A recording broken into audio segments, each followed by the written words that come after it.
कैसे हो दोस्तों? जीएस इंटेल माइंड में आपका बहुत बहुत स्वागत है। नमस्कार। Complete Indian geography audio book playlist के थर्ड पार्ट में हम पृथ्वी का आंतरिक भाग और प्लेट विवर्तनिकी के इम्पोर्टेंट टॉपिक्स को कवर करेंगे जो कॉम्पिटिटिव एग्जाम्स के पॉइंट ऑफ व्यू से काफी महत्वपूर्ण है। बिल्कुल, आज हम कई दिलचस्प चीजें जानेंगे। हाँ, आज हम बात करेंगे पृथ्वी के अंदरूनी हिस्से को जानने के तरीकों पर, फिर पृथ्वी की परतें मतलब क्रस्ट, मेंटल और कोर। और क्रस्ट की बनावट क्या है, सबसे ज्यादा कौन सी धातु मिलती है, ये भी देखेंगे। सही।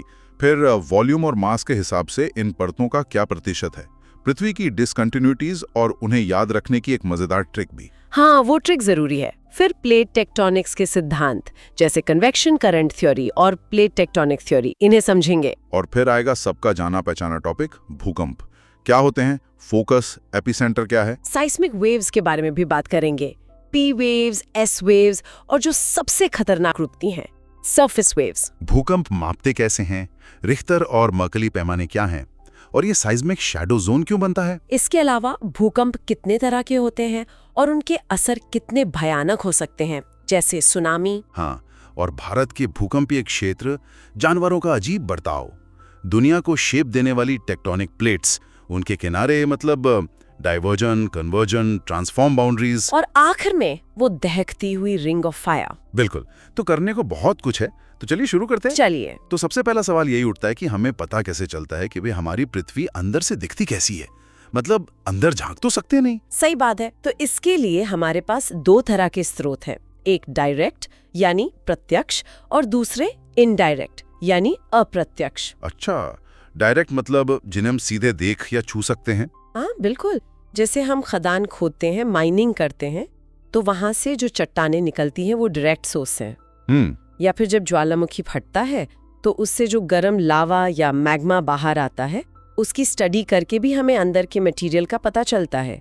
ये होगा प्रत्यक्ष स्रोत। ठीक है, लेकिन पृथ्वी तो बहुत गहरी है, हर जगह ना तो खुदाई हो सकती है ना ज्वालामुखी फटते हैं। बिल्कुल, यहीं पे इनडायरेक्ट सोर्सेस काम आते हैं और इनमें सबसे जरूरी है भूकंपीय तरंगे, जिन्हें साइस्मिक वेव्स कहते हैं। अच्छा, ये साइज्मिक वेव्स ये कैसे बताती हैं? ये तरंगे पृथ्वी के अंदर से होके गुजरती हैं और इनकी स्पीड और रास्ता, मतलब ये कैसे मुड़ती हैं, कहाँ धीमी हो जाती हैं, इससे हमें अंदर का पूरा नक्शा मिल जाता है।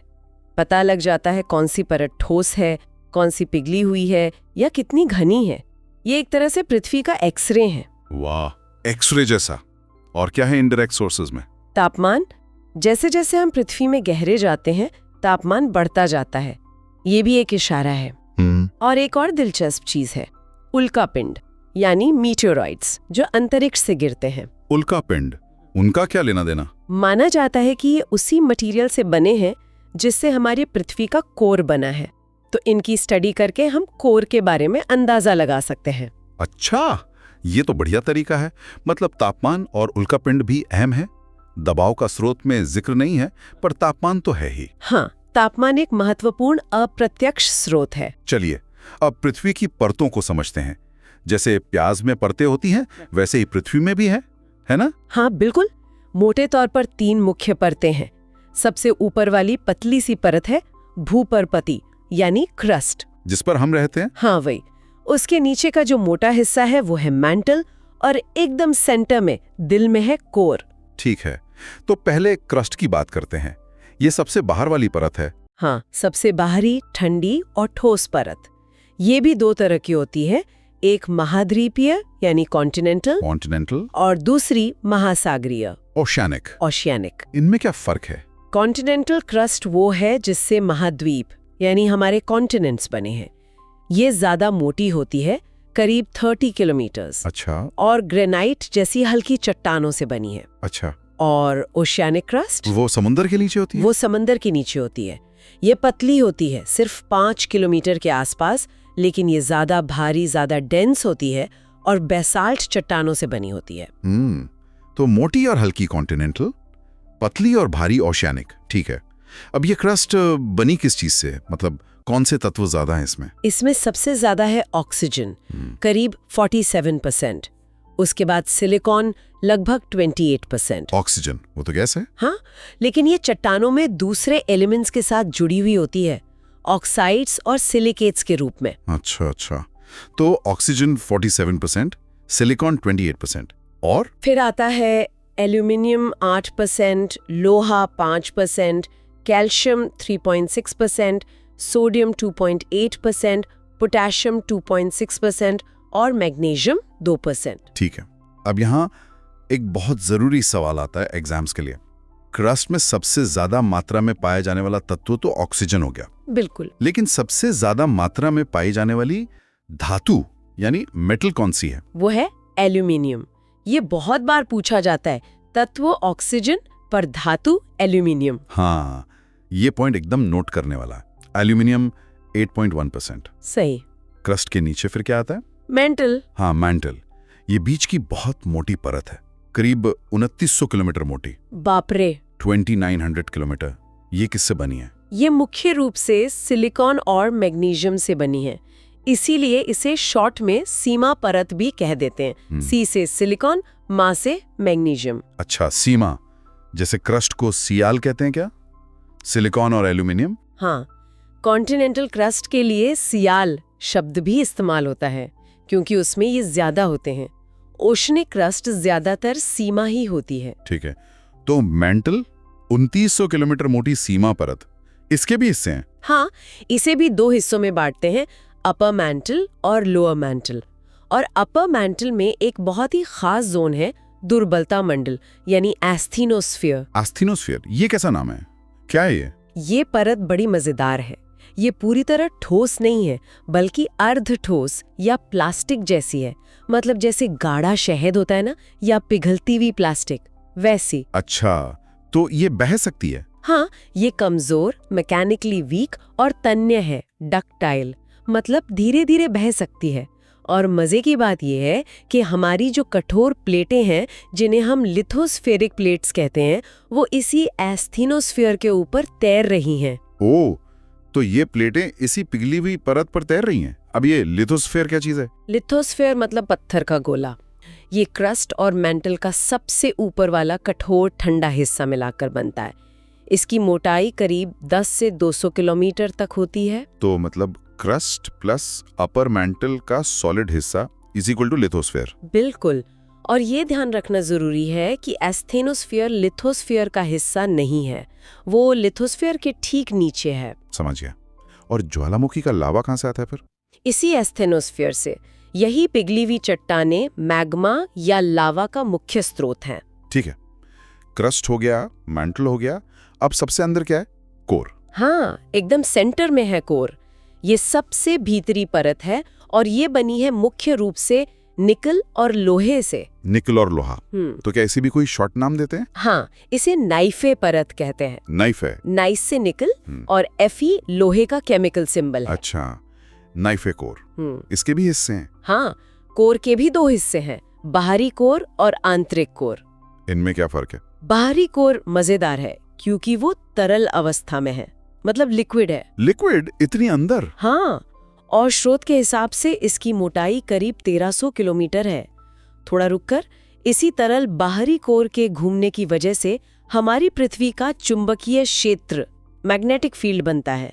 ओह, ये मैग्नेटिक फील्ड तो बहुत जरूरी है ना, सूरज की खतरनाक किरणों से बचाता है। बिल्कुल। और फिर आता है आंतरिक कोर, इनर कोर, जो स्रोत के अनुसार करीब 2200 किलोमीटर मोटा है और ये ठोस है, सॉलिड। अब ये क्या बात हुई, बाहर वाला तरल और अंदर वाला ठोस, जबकि अंदर तो गर्मी और ज्यादा होगी? सही सवाल है। अंदर गर्मी तो बहुत ज्यादा है, लेकिन उस पर ऊपर की सारी परतों का इतना जबरदस्त दबाव, प्रेशर पड़ता है कि वो लोहा और निकल पिघल ही नहीं पाते। दबाव उन्हें ठोस बनाए रखता है। अच्छा, प्रेशर का कमाल है ये। ठीक है, समझ गया। Outer core liquid, inner core solid, knife है जी। अब जरा ये बताइए कि पूरी पृथ्वी के वॉल्यूम और मास में इन परतों का कितना कितना हिस्सा है? हाँ, ये भी जानना जरूरी है। क्रस्ट जो सबसे पतली है, वो वॉल्यूम का सिर्फ 1% और मास का भी सिर्फ 1% है, बहुत कम। बस 1%? ठीक है। और मेंटल? मेंटल सबसे बड़ा खिलाड़ी है। वॉल्यूम का लगभग 84% और मास का करीब 68% अकेले मेंटल में है। बाप रे, 84% वॉल्यूम और 68% मास, मतलब पृथ्वी का ज्यादातर हिस्सा मेंटल ही है। हाँ, बिल्कुल। और कोर की बात करें तो वॉल्यूम का बचा हुआ 15% और मास का करीब 31% कोर में है। ठीक है, तो क्रस्ट 1%, मैंटल 84%, कोर 15% वॉल्यूम में, और मास में क्रस्ट 1%, मैंटल 68%, कोर 31%। याद रहेगा, मैंटल सबसे भारी और सबसे बड़ा। परफेक्ट। अब एक और टेक्निकल चीज आती है, पृथ्वी की असंततताएं, मतलब अर्थ्स डिसकंटिन्यूटीज। ये क्या बला है? अब बला नहीं है, ये बस सीमाएं हैं, बाउंड्रीज हैं। जहां एक परत खत्म होती है और दूसरी शुरू होती है, वहां मटेरियल की डेंसिटी या कॉम्पोजिशन बदल जाती है। अच्छा, तो जब साइज्मिक वेव्स इन बाउंड्रीज से गुजरती हैं, तो उनकी स्पीड अचानक बदल जाती है। इन्हीं बाउंड्रीज को डिसकंटिन्यूटी कहते हैं। ओ, तो जहां स्पीड बदली वो एक डिसकंटिन्यूटी हो गई। कौन कौन सी हैं ये? इनका क्रम पूछा जाता है ना एग्जाम में। हाँ, ऊपर से नीचे का क्रम जरूरी है। बताइए फिर। सबसे ऊपर अपर क्रस्ट और इनर क्रस्ट के बीच, हालांकि ये हर जगह नहीं मिलती, है कॉनराड डिसकंटिन्यूटी। कॉनराड, ठीक है। फिर उसके बाद क्रस्ट और अपर मैंटल के बीच जो बहुत महत्वपूर्ण है, वो है मोहरोविचिक या मोहो डिसकंटिन्यूटी। मोहो, ये नाम सुना है, क्रस्ट और अपर मेंटल के बीच। ओके। फिर अपर मैंटल और लोअर मैंटल के बीच है रेपिटी डिसकंटिन्यूटी। रेपिटी, अपर और लोअर मेंटल के बीच। उसके बाद लोअर मैंटल और आउटर कोर के बीच है गुटेनबर्ग डिसकंटिन्यूटी। ये भी बहुत महत्वपूर्ण है। गुटेनबर्ग, मेंटल और कोर के बीच। ठीक है। और सबसे आखिर में लिक्विड आउटर कोर और सॉलिड इनर कोर के बीच है लेहमैन डिसकंटिन्यूटी। आउटर और इनर कोर के बीच। ओके। तो ये 5 हो गई, कॉनराड, मोहो, रेपिटी, गुटेनबर्ग, लेहमैन, ऊपर से नीचे। जी हाँ। अब इन्हें याद कैसे रखें? इसका कोई जुगाड़ है? हाँ, एक मजेदार ट्रिक है। एक वाक्य याद रख लीजिए, कोई मुझे रेड गुलाब ला दो। कोई मुझे रेड गुलाब ला दो। इससे कैसे याद होगा? देखिए, कोई इज इक्वल टू कॉनराड, मुझे इज इक्वल टू मोहो, रेड इज इक्वल टू रेपिटी, गुलाब इज इक्वल टू गुटेनबर्ग, ला दो इज इक्वल टू लेहमैन। अरे वाह, कोई मुझे रेड गुलाब ला दो, को मु रेगुला, कॉनराड, मोहो, रेपिटी, गुटेनबर्ग, लेहमैन। ये तो बढ़िया है। अब सीक्वेंस गलत नहीं होगा। हाँ, ये काफी काम आती है। चलिए अब आते हैं उस बड़ी कहानी पर जो बताती है कि ये महाद्वीप और महासागर कैसे बने और ये हिलते क्यों रहते हैं, मतलब प्लेट टेक्टोनिक्स। जी, ये बहुत ही फंडामेंटल कॉन्सेप्ट है ज्योग्राफी का। इसके पीछे 2 मुख्य सिद्धांत है। कौन कौन से? पहला है संवहन धारा सिद्धांत, कन्वेक्शन करंट थ्योरी। इसे आर्थर होम्स ने दिया था। आर्थर होम्स, इन्होंने क्या कहा? उन्होंने कहा कि पृथ्वी के मैंटल के अंदर जैसे हम पानी को पतीले में उबालते हैं ना, गर्म पानी ऊपर उठता है, ठंडा होकर नीचे जाता है। हाँ। बस वैसे ही मेंटल में गर्म मैग्मा ऊपर उठता है और ठंडा होकर वापस नीचे जाता है। ये गोल गोल धाराएं चलती रहती हैं, जिन्हें कन्वेक्शन करंट्स कहते हैं। अच्छा, मेंटल में करंट्स चल रहे हैं। हाँ, और ये करंट्स अपने ऊपर तैर रही लिथोस्फेरिक प्लेटों को अपने साथ घसीटते हैं, उन्हें धक्का देते हैं। यही प्लेटों के हिलने का मुख्य कारण माना जाता है, जैसे कन्वेयर बेल्ट पे सामान चलता है। वाह, मतलब पृथ्वी के अंदर एक विशाल इंजन चल रहा है जो उन प्लेटों को चला रहा है। बिल्कुल। इसी आइडिया को और विकसित करके 1967 में मैकेंजी और पार्कर ने प्लेट विवर्तनिकी सिद्धांत, प्लेट टेक्टोनिक थ्योरी, हाँ, ये क्या कहती है? ये थ्योरी कहती है कि पृथ्वी का जो कठोर बाहरी हिस्सा है, यानी लिथोस्फेयर, वो एक सिंगल पीस नहीं है, बल्कि कई बड़ी बड़ी कठोर प्लेटों में टूटा हुआ है। अच्छा, जैसे जिगसॉ पजल के टुकड़े। हाँ, कुछ वैसा ही समझ लीजिए। और ये प्लेटें नीचे एस्थेनोस्फेयर के ऊपर तैर रही हैं और लगातार एक दूसरे के मुकाबले हिल रही हैं। कोई दूर जा रही है, कोई पास आ रही है, कोई अगल बगल रगड़ खा रही हैं। और जहां ये प्लेटें मिलती हैं या टकराती हैं, वहीं गड़बड़ होती है। बिल्कुल, जहां भी ये प्लेटें इंटरैक्ट करती हैं, वहीं पर भूकंप आते हैं, ज्वालामुखी फटते हैं और बड़े बड़े पहाड़ बनते हैं, जैसे हिमालय। आज हम पृथ्वी की सतह पर जो भी बड़े फीचर्स देखते हैं, पहाड़, खाई, द्वीप, वो सब इसी प्लेट टेक्टोनिक्स का नतीजा है। कमाल है, मतलब पूरी पृथ्वी की शक्ल यही थ्योरी समझाती है। जी हाँ। चलिए अब जरा भूकंप, अर्थक्वेक्स को थोड़ा और डिटेल में समझते हैं। भूकंप मतलब जमीन का कांपना। ये होता क्यों है, ये तो अब समझ आ गया, प्लेटों के हिलने से। हाँ, जब ये प्लेटें हिलती हैं तो उनके किनारों पर, जिन्हें हम फॉल्ट्स कहते हैं, चट्टानों में जबरदस्त तनाव, स्ट्रेस जमा होता जाता है। जब ये तनाव चट्टानों की सहन शक्ति से ज्यादा हो जाता है, तो चट्टानें अचानक टूट जाती हैं या अपनी जगह से खिसक जाती हैं, और जो एनर्जी इतने समय से जमा हो रही थी वो अचानक तरंगों यानी वेव्स के रूप में बाहर निकलती है। और इन्हीं तरंगों से जमीन कांपती है। बिल्कुल, इसी एनर्जी के निकलने से जमीन हिलती है, जिसे हम भूकंप कहते हैं। इसमें दो शब्द बहुत सुनने को मिलते हैं, फोकस और एपिसेंटर। ये क्या है? फोकस, जिसे हाइपोसेंटर भी कहते हैं, वो बिंदु है पृथ्वी के अंदर जहां से भूकंप की एनर्जी सबसे पहले निकलना शुरू होती है। मतलब जहां चट्टान टूटी या खिसकी। अच्छा, पृथ्वी के अंदर का पॉइंट। और ये याद रखना है कि सारे प्राकृतिक भूकंप लिथोस्फीयर में ही शुरू होते हैं। सही। और एपिसेंटर पृथ्वी की सतह पर फोकस के ठीक ऊपर वाला बिंदु होता है। मतलब अगर फोकस से सीधी रेखा ऊपर खींचें तो सतह पर जहां वो मिलेगी वो एपिसेंटर है। तो सबसे ज्यादा तबाही एपिसेंटर पर ही होती होगी। हाँ, आमतौर पर भूकंप का सबसे पहला और सबसे तेज असर एपिसेंटर और उसके आसपास के इलाकों में महसूस होता है। एक बात और, कहते हैं कि जो भूकंप कम गहरे होते हैं, शैलो फोकस, वो ज्यादा खतरनाक होते हैं। हाँ, ये सही है, क्योंकि उनकी एनर्जी सतह तक पहुंचते पहुंचते कम नहीं हो पाती। जो भूकंप बहुत गहराई में होते हैं उनकी एनर्जी ऊपर आते आते फैल जाती है और सतह पर असर कम होता है। ठीक है, अब ये जो एनर्जी तरंगों के रूप में निकलती है, ये सीज्मिक वेव्स, ये कितनी तरह की होती हैं? ये मुख्य रूप से दो तरह की होती है, बॉडी वेव्स और सरफेस वेव्स। बॉडी वेव्स मतलब जो बॉडी के अंदर चलती हैं, पृथ्वी की बॉडी। हाँ, ये पृथ्वी के अंदरूनी हिस्से से होकर गुजरती हैं। ये भी दो प्रकार की है, पी वेव्स और एस वेव्स। पी और एस। पी मतलब प्राइमरी वेव्स, ये सबसे तेज होती हैं, लगभग 7-8 किलोमीटर प्रति सेकंड। इसीलिए सीस्मोग्राफ, भूकंप मापने का यंत्र, पर सबसे पहले यही पहुंचती हैं। पी से प्राइमरी या पहले पहुंचने वाली। अच्छा, पी मतलब पहले। जी। इनकी क्या खासियत है? इनकी सबसे बड़ी खासियत ये है कि ये ठोस, सॉलिड, तरल, लिक्विड और गैस तीनों माध्यमों से गुजर सकती हैं, और ये ध्वनि तरंगों की तरह लॉन्गिट्यूडनल होती हैं। लॉन्गिट्यूडनल मतलब ये जिस दिशा में चलती हैं उसी दिशा में माध्यम के कणों को आगे पीछे धक्का देती हैं, दबाती और फैलाती हैं। कंप्रेशन, रिफ्रैक्शन, जैसे स्प्रिंग को दबाना और छोड़ना। ठीक है, पी वेव समझ गया। अब एस वेव्स। एस मतलब सेकेंडरी वेव्स। ये पी वेव से धीमी होती हैं, करीब 4 से 6 किलोमीटर प्रति सेकंड, और सिस्मोग्राफ पर पी वेव्स के बाद पहुंचती हैं। एस से सेकेंडरी या स्लो। अच्छा, और इनकी खासियत? इनकी सबसे बड़ी लिमिटेशन ये है कि ये सिर्फ ठोस, सॉलिड पदार्थों से ही गुजर सकती हैं। ये तरल, लिक्विड या गैस से नहीं गुजर सकती। ओ, ये सिर्फ सॉलिड से? जी। ये बड़ा अंतर है। रस्सी को ऊपर नीचे हिलाने पर लहर बनती है ना, वैसे ही ये शिखर, क्रेस्ट और गर्त, ट्रॉफ बनाती हैं। समझ गया। पी वेव्स तेज, सब में से गुजरे, लॉन्गिट्यूडनल। एस वेव्स धीमी, सिर्फ सॉलिड से, ट्रांसवर्स। ये तो हो गई बॉडी वेव्स। दूसरी कौन सी थी?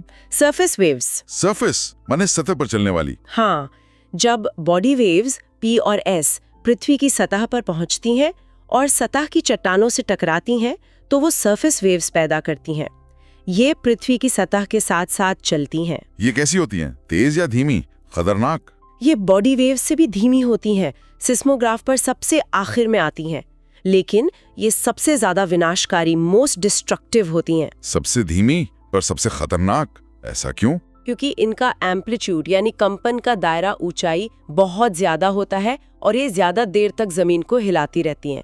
बिल्डिंग्स वगैरह को सबसे ज्यादा नुकसान इन्हीं से होता है। इनके मुख्य प्रकार है रेले वेव्स और लव वेव्स। बाप रे, तो सरफेस वेव से बच के रहना है। बिल्कुल। अब भूकंप को नापते कैसे हैं? कौन सा स्केल इस्तेमाल होता है? तरंगों को रिकॉर्ड करने के लिए जो इंस्ट्रूमेंट होता है उसे सिस्मोग्राफ या भूकंप मापी कहते हैं। सिस्मोग्राफ, ठीक है। और वो रिक्टर स्केल क्या है? रिक्टर पैमाना, रिक्टर स्केल, भूकंप का परिमाण मापता है। मतलब भूकंप के दौरान कुल कितनी एनर्जी निकली उसका अंदाजा देता है। ये स्केल कहाँ से कहाँ तक होता है? 0 से 10? हाँ, आमतौर पर 0 से 10 सुना जाता है, पर असल में ये ओपन एंडेड स्केल है, इसकी कोई ऊपरी सीमा नहीं है। और ये लॉगरिथमिक स्केल है? लॉगरिथमिक मतलब स्केल पर हर अगला नंबर पिछले वाले से 10 गुना ज्यादा कंपन दिखाता है, एम्पलीट्यूड दिखाता है, और एनर्जी के मामले में लगभग 32 गुना ज्यादा। तो रिक्टर 6 का भूकंप रिक्टर 5 वाले से 10 गुना ज्यादा हिलेगा और 32 गुना ज्यादा एनर्जी छोड़ेगा। ओह, मतलब 7 का भूकंप तो 6 वाले से भी 32 गुना ज्यादा ताकतवर हुआ। ये तो बहुत तेजी से बढ़ता है। हाँ, इसीलिए रिक्टर स्केल पर 1 नंबर का फर्क भी बहुत बड़ा होता है। ठीक है, एक और स्केल होता है ना, मकेली। हाँ, मर्केली पैमाना, मर्केली स्केल, ये भूकंप की तीव्रता, इंटेंसिटी मापता है। इंटेंसिटी, मैग्नीट्यूड और इंटेंसिटी में क्या फर्क है? मैग्नीट्यूड बताता है कि भूकंप कितना बड़ा था, कितनी एनर्जी निकली। इंटेंसिटी बताती है कि उस भूकंप का असर कितना हुआ, उसने कितनी तबाही मचाई, लोगों ने क्या महसूस किया, इमारतों को कितना नुकसान हुआ। अच्छा, तो रिक्टर साइंटिफिक माप है और मर्केली असर का माप है। बिल्कुल। मर्केली स्केल 1 से 12 तक होता है, रोमन अंकों में लिखा जाता है, I से 12 तक, और ये लोगों के अनुभवों और नुकसान के ऑब्जर्वेशन पर आधारित होता है। समझ गया। Richter magnitude, energy, Mercalli intensity effect. एकदम सही। अब एक और अजीब सी चीज है, भूकंपीय तिरंगों का छाया क्षेत्र, शैडो जोन। ये क्या होता है? शैडो जोन पृथ्वी का वो एरिया है जहां किसी खास भूकंप की P वेव्स या S वेव्स रिकॉर्ड नहीं होती, मतलब सिस्मोग्राफ उन्हें पकड़ नहीं पाते। ऐसे क्यों होता है? तरंगे वहां पहुंचती नहीं? हाँ, पहुंच नहीं पाती या पहुंचकर गायब हो जाती हैं, और इसकी वजह है पृथ्वी का कोर, खासकर लिक्विड आउटर कोर। अच्छा, कैसे? हमने अभी पढ़ा था ना कि S वेव्स तरल पदार्थों से नहीं गुजर सकती है ना। हाँ। तो जब S वेव्स पृथ्वी के अंदर चलती हैं और लिक्विड आउटर कोर से टकराती हैं, तो वो वहीं रुक जाती हैं, पार नहीं जा पाती। नतीजा ये होता है कि एपिसेंटर से लगभग 105 डिग्री के कोण के बाद पृथ्वी के दूसरी तरफ S वेव्स कहीं भी रिकॉर्ड नहीं होती। ये पूरा area S wave shadow zone बन जाता है। ओह, तो आउटर कोर ने एस वेव्स को रोक दिया, तो पी वेव्स का भी शैडो जोन होता है?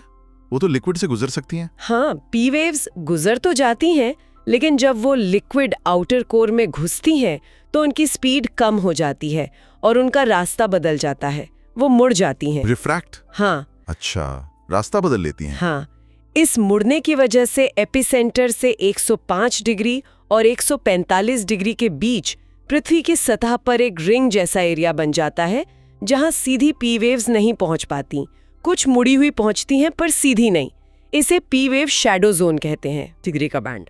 मतलब एस वेव्स का शैडो जोन ज्यादा बड़ा हुआ? हाँ, इस वेव्स का शैडो जोन पी वेव्स वाले से काफी बड़ा होता है। और मजे की बात यह है कि इन शैडो जोन्स की स्टडी से ही हमें पक्का पता चला कि पृथ्वी का आउटर कोर लिक्विड है।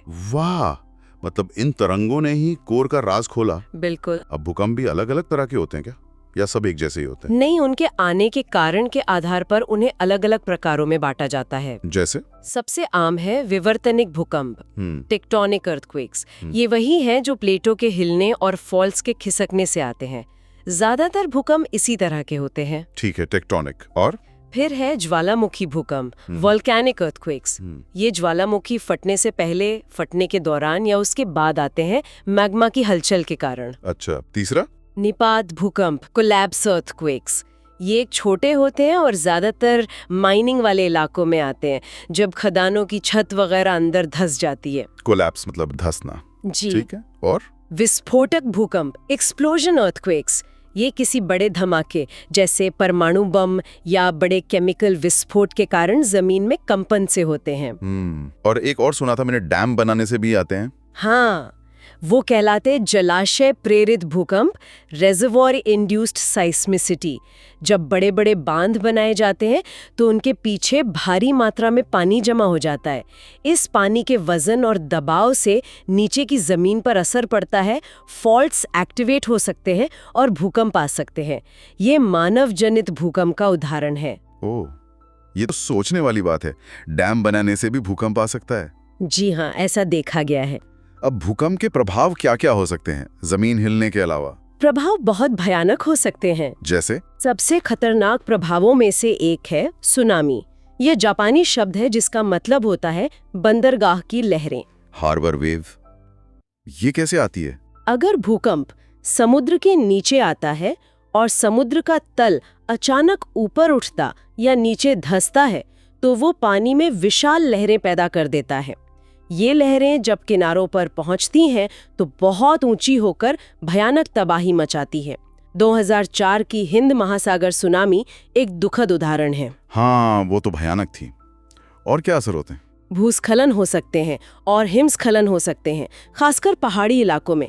भूकंप के झटकों से मिट्टी और बर्फ खिसक सकती है। सही। एक और खतरनाक चीज है मृदा द्रवीकरण, सॉइल लिक्विफैक्शन। सॉइल लिक्विफैक्शन, ये क्या है?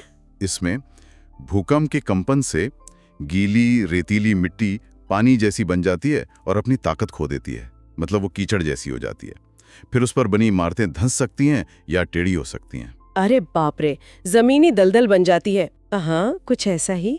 इसके अलावा बाढ़ आ सकती है अगर भूकंप से डैम टूट जाएं या नदियों के रास्ते बदल जाएं। और आग लग सकती है क्योंकि भूकंप से गैस पाइपलाइन टूट सकती हैं, बिजली के तार गिर सकते हैं, शॉर्ट सर्किट हो सकता है। तो मतलब भूकंप अपने आप में तो खतरनाक है ही, उसके बाद के असर और भी भयानक हो सकते हैं। बिल्कुल, चेन रिएक्शन हो सकती है। भारत में भी भूकंप के अलग अलग जोन्स हैं ना, रिस्क के हिसाब से? हाँ, भारत को भूकंपीय जोखिम के आधार पर कई क्षेत्रों में बांटा गया है, लेकिन हमारे स्रोत में इसकी ज्यादा डिटेल नहीं दी गई है। ठीक है।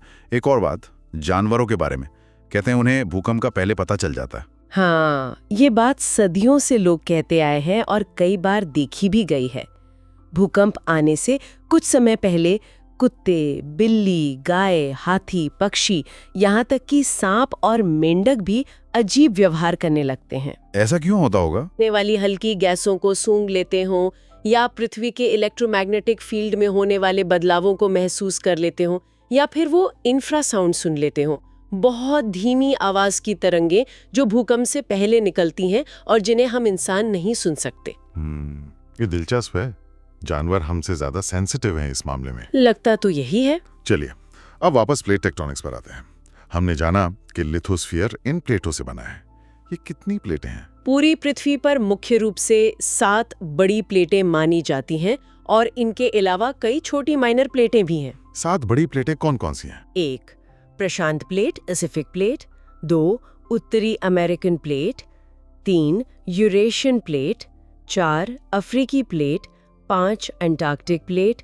6 ऑस्ट्रेलियाई प्लेट, इसे कभी-कभी भारतीय प्लेट के साथ मिलाकर इंडो ऑस्ट्रेलियाई प्लेट भी कहते हैं। और 7 दक्षिण अमेरिकी प्लेट। ठीक है, ये 7 हो गई मेजर प्लेट्स। और माइनर प्लेट्स के कुछ उदाहरण? छोटी प्लेटों में जैसे कोकोस प्लेट, नेज़का प्लेट। भारतीय प्लेट अगर उसे अलग माने तो कैरेबियाई plate, Philippines plate, Arabian plate, Scotia plate, ऐसी कहीं हैं। बाप रे, मतलब पृथ्वी की सतह इन सब टुकड़ों से मिलकर बनी और ये सब हिल रहे हैं? हाँ, लगातार एक दूसरे के मुकाबले। तो जहां ये प्लेटें मिलती हैं उसे प्लेट बाउंड्री कहते हैं। ये कितने तरह की होती है? ये मुख्य रूप से 3 तरह की होती हैं, इस आधार पर कि प्लेटें एक दूसरे के साथ क्या कर रही हैं। पहली कौन सी है? पहली है अपसारी सीमा, डाइवर्जेंट बाउंड्री। यहाँ 2 प्लेटें एक दूसरे से दूर जा रही होती हैं। डाइवर्ज मतलब दूर जाना। दूर जा रहे हैं तो बीच में गैप बन जाता होगा। हाँ, और उस गैप से नीचे का गर्म मैग्मा ऊपर आता है, ठंडा होकर जमता है और नई क्रस्ट बनाता है। समंदर के बीच में जो पहाड़ों की लंबी श्रृंखलाएं हैं, मिड ओशियानिक रिजेस, जैसे मिड अटलांटिक रिज, वो इसी तरह बनती है। अच्छा, तो यहाँ नई जमीन बन रही है। इसीलिए इसे कंस्ट्रक्टिव बाउंड्री भी कहते हैं। बिल्कुल। कंस्ट्रक्टिव मतलब निर्माण करने वाली। ठीक है, दूसरी तरह की बाउंड्री? दूसरी है अभिसारी सीमा, कन्वर्जेंट बाउंड्री। यहाँ 2 प्लेटें एक दूसरे की तरफ आकर टकराती हैं। कन्वर्ज मतलब पास आना। टकराती हैं तो यहाँ तो गड़बड़ होगी। हाँ, यहाँ काफी कुछ होता है। अब यहाँ 3 स्थितियां बन सकती हैं, डिपेंडिंग की कौन सी प्लेटें टकरा रही हैं। कैसी स्थितियां? पहला केस, एक ओशानिक प्लेट और एक कॉन्टिनेंटल प्लेट टकराएं। ओशानिक प्लेट भारी होती है तो वो हल्की कॉन्टिनेंटल प्लेट के नीचे घुस जाती है, धंस जाती है। इस प्रोसेस को सबडक्शन कहते हैं। सबडक्शन मतलब नीचे धंसना। तो यहाँ क्रस्ट का क्या होता है? यहाँ क्रस्ट नष्ट होती है क्योंकि नीचे जाके वो मैंटल में पिघल जाती है। इसीलिए इसे डिस्ट्रक्टिव बाउंड्री भी कहते हैं। और इस टक्कर से समंदर में गहरी खाई, ओशानिक ट्रेंच बनती है और महाद्वीप के किनारे पर ज्वालामुखी वाले पहाड़ बनते हैं, जैसे साउथ अमेरिका के एंडीज माउंटेन्स। अच्छा, तो एंडीज ऐसे बने। दूसरा केस, 2 ओशानिक प्लेटें आपस में टकराएं। इसमें भी जो ज्यादा भारी या तेज होती है वो दूसरी के नीचे सबडक्ट कर जाती है। इससे भी गहरी ट्रेंच बनती है और समुद्र में ही ज्वालामुखियों की एक चेन बन जाती है जिन्हें वोल्केनिक आइलैंड आर्क्स कहते हैं, जैसे जापान, फिलीपींस वगैरह। जापान भी ऐसी बना? ठीक है, तीसरा केस 2 कॉन्टिनेंटल प्लेटें आपस में टकराएं। अब ये दोनों ही हल्की होती हैं, तो कोई भी आसानी से नीचे नहीं धंसना चाहती। तो फिर क्या होता है? तो वो टकराकर ऊपर की तरफ मुड़ जाती हैं, फोल्ड हो जाती हैं, और इससे दुनिया के सबसे ऊंचे विशालकाय मोड़दार पर्वत फोल्ड माउंटेन्स बनते हैं। जैसे हमारा हिमालय भारतीय प्लेट और यूरेशियन प्लेट की टक्कर से ही हिमालय बना है। अरे वाह, तो हिमालय बनने का राज भी यही कन्वर्जेंट बाउंड्री है। कमाल है। जी हाँ। तो ये हो गई डाइवर्जेंट, दूर जाने वाली, कंस्ट्रक्टिव, और कन्वर्जेंट, टकराने वाली, डिस्ट्रक्टिव। तीसरी कौन सी है? तीसरी है रूपांतरण सीमा, ट्रांसफॉर्म बाउंड्री।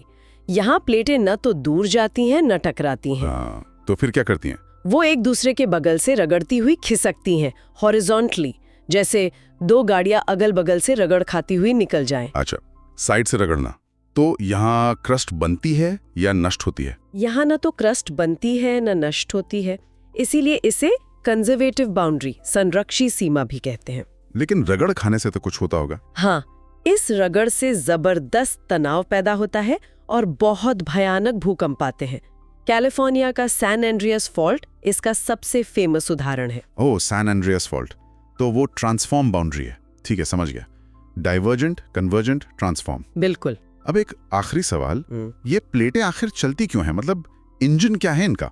वही जो आर्थर होम्स ने बताया था, मेंटल में चलने वाली संवहन धाराएं, कन्वेक्शन करंट्स। अच्छा, वही गर्म मैग्मा का ऊपर उठना और ठंडे का नीचे जाना। हाँ, पृथ्वी के कोर से मिलने वाली गर्मी से मेंटल का निचला हिस्सा गर्म होता है, मैग्मा हल्का होकर ऊपर उठता है, ऊपर आकर वो ठंडा होता है, भारी होता है और वापस नीचे डूबता है।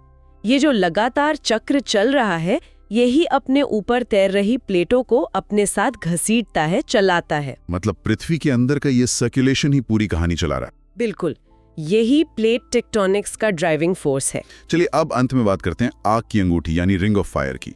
ये क्या चीज है? रिंग ऑफ फायर प्रशांत महासागर पैसिफिक ओशन के चारों ओर फैला हुआ एक घोड़े की नाल के आकार का क्षेत्र है। प्रशांत महासागर के चारों ओर, इसमें क्या खास है? ये दुनिया का सबसे ज्यादा भूगर्भीय रूप से सक्रिय जियोलॉजिकली एक्टिव क्षेत्र है। यहाँ दुनिया के सबसे ज्यादा भूकंप आते हैं और सबसे ज्यादा सक्रिय ज्वालामुखी पाए जाते हैं। सबसे ज्यादा क्यों? क्योंकि इस रिंग के किनारे किनारे बहुत सारी कन्वर्जेंट प्लेट बाउंड्रीज हैं, खासकर सबडक्शन जोन्स, जहां प्लेटें टकराकर एक दूसरे के नीचे धंस रही हैं। और हमने अभी देखा कि इन्हीं जोन्स में सबसे ज्यादा भूकंप और ज्वालामुखी होते हैं। अच्छा, तो ये सबडक्शन जोन्स का जमावड़ा है। दुनिया के कितने भूकंप और ज्वालामुखी यहाँ होते हैं? अनुमान है कि दुनिया के लगभग 90% भूकंप और लगभग 75% सक्रिय ज्वालामुखी इसी रिंग ऑफ फायर में स्थित है। 90% भूकंप, बाप रे। कौन कौन से देश आते हैं इसमें? इसमें प्रशांत महासागर के किनारों वाले लगभग सभी देश आते हैं, जैसे Japan, Philippines, Indonesia, New Zealand, Alaska, north America और साउथ अमेरिका का पश्चिमी तट, जैसे चिली, पेरू, कैलिफोर्निया। मतलब ये पूरा घेरा ही आग का है। हाँ, इसीलिए इसे रिंग ऑफ फायर कहते हैं। बहुत बढ़िया। आज तो पृथ्वी के अंदर से लेकर उसकी सतह की सारी हलचल समझ आ गई। हाँ, ये टॉपिक्स जुड़े हुए हैं और बहुत महत्वपूर्ण है। तो दोस्तों, ये थी आज की ऑडियो बुक। उम्मीद है आपको ज्योग्राफी की ये कॉन्सेप्ट्स, पृथ्वी का आंतरिक भाग और प्लेट विवर्तनिकी से जुड़े अच्छी तरह समझ आए होंगे। उम्मीद तो यही है। अगर आप कंप्लीट ज्योग्राफी को इसी तरह रिवाइज करना चाहते हैं तो हमारे चैनल को सब्सक्राइब करना ना भूलें। हाँ, जरूर सब्सक्राइब करें। आपके साथ और सहयोग के लिए बहुत बहुत धन्यवाद। धन्यवाद। मिलते हैं कंप्लीट ज्योग्राफी रिवीजन सीरीज के अगले एपिसोड में।